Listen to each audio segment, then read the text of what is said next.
It's rosehip season. Hi friends, these are rosehips. Rosehips are the fruit of the rosebush. They're super tasty and they're super full of vitamin C and all sorts of essential nutrients and all sorts of things. And I think we should make some syrup. Welcome back to my crappy cooking show.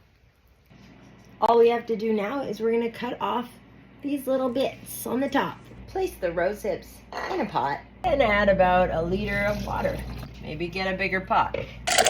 There we go. Turn it to high. We're gonna cook this down and then we're gonna strain it through muslin cloth. You've reached a boil, turn it down to simmer and set a timer for 15 minutes. Mash them up, set another timer for another 15 minutes. Let's get the most that we can out of this and less of my hair. We want to make sure that we strain out any of the little fibers. Squeeze the juice. Now filter it one more time. For every 2 cups or 500 milliliters of liquid, we are going to want to have about 350 grams of sugar.